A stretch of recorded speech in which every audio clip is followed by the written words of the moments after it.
আসসালামু আলাইকুম সুপ্রিয় শিক্ষার্থীবৃন্দ, আজকের ভিডিওতে আমরা ফিজিক্সের একটি গুরুত্বপূর্ণ অনুধাবনমূলক প্রশ্ন শিখব। আর প্রশ্নটা হলো, চলন্ত গাড়ি হঠাৎ ব্রেক চাপলে যাত্রীরা সামনের দিকে ঝুঁকে পড়ে কেন?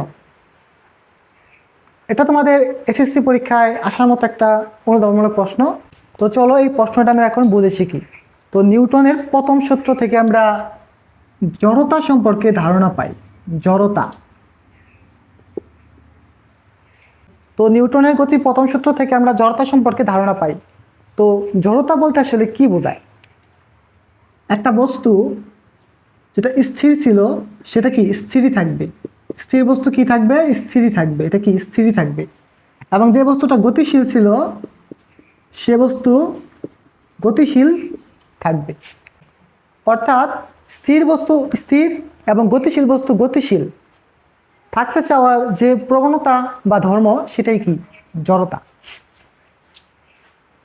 তো দেখো, স্থির বস্তু স্থির থাকে, তো এটাকে বলা হয় স্থিতি জড়তা।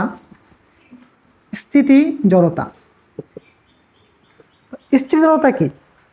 এখন শুধুমাত্র গতি বিষয়টা বাদ দিয়ে বলবে স্থির বস্তু স্থির থাকতে চাওয়ার যে প্রবণতা বা ধর্ম, সেটা স্থিতি জড়তা। এবং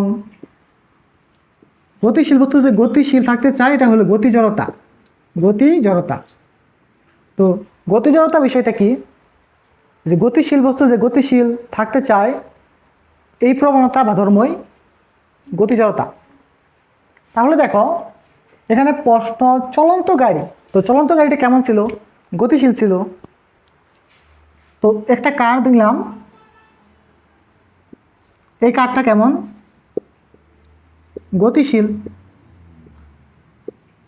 তো এই কারটা যদি গতিশীল হয়, এর মধ্যে কি জড়তা বিদ্যমান? অবশ্যই গতিশীল বস্তুর মধ্যে যে জড়তা থাকে সেটা হলো গতি জড়তা। তার মানে এই কারটা কেমন? গতিশীল। এখন এই কারের ভিতরে যে সিটগুলো আছে, সিটের ভিতরে যে মানুষগুলো আছে, তো মানুষগুলো হয়তো ভালো আঁকাতে পারি না, এটা বোঝানো এটা একটা মানুষ। তো এখানে এই কারটা গতিশীল, মানে কারের ভিতরে যে সিট আছে সিটটা গতিশীল, সাথে যে মানুষটা আছে সে মানুষটাও কেমন? গতিশীল। তার মানে এর মধ্যে গতি জড়তা বিদ্যমান। এই গতিশীল মানুষটা কি চাইবে? তার গতির অবস্থা বজায় রাখতে চাইবে। তার মানে গতিশীল বস্তু তার গতির অবস্থা বজায় রাখতে চাওয়ার যে ধর্ম, সেটাই কি? গতি জড়তা। কিন্তু হঠাৎ যখন ব্রেক চাপে, তো হঠাৎ আমরা ব্রেক চাপলাম, হঠাৎ ড্রাইভার ব্রেক চাপলো আর কি, তখন কি হয় জানো? তখন তো ব্রেক চাপলে এই কারটা তো থেমে যায়। থেমে যায় না? তো কার যদি থেমে যায় তাহলে কি এই যাত্রীটা গতিশীল থাকতে পারবে? পারবে না। কিন্তু যখন ব্রেক চাপলো, তখন এই ব্যক্তির, এই মানুষটার শরীরের নিচের অংশ স্থির হয়ে যায়। কিন্তু শরীরের উপরের অংশটুকু কি হয় জানো? সামনের দিকে ঝুঁকে পড়ে। তো এটা কেন হয়? কারণ এই মানুষটা তার যে গতি জড়তা সেটা বজায় রাখতে চাইতেছিল। মানে কারটা যখন থেমে গেল, তখন সেও তো থেমে যাবে, মানুষটা তো স্থির হয়ে যাবে। কিন্তু সে চাইতেছিল কি? তার আগের অবস্থা বজায় রাখতে। এই জন্যই মূলত বডির শরীরের উপরের অংশটা কি হয়? সামনের দিকে ঝুঁকে পড়ে। এটা কারণ কি? প্রত্যেক বস্তুই চায় তার অবস্থা বজায় রাখতে। তো গতি জড়তার কারণেই এটা সামনের দিকে ঝুঁকে পড়ে। তার মানে কি? শরীরের উপরের অংশ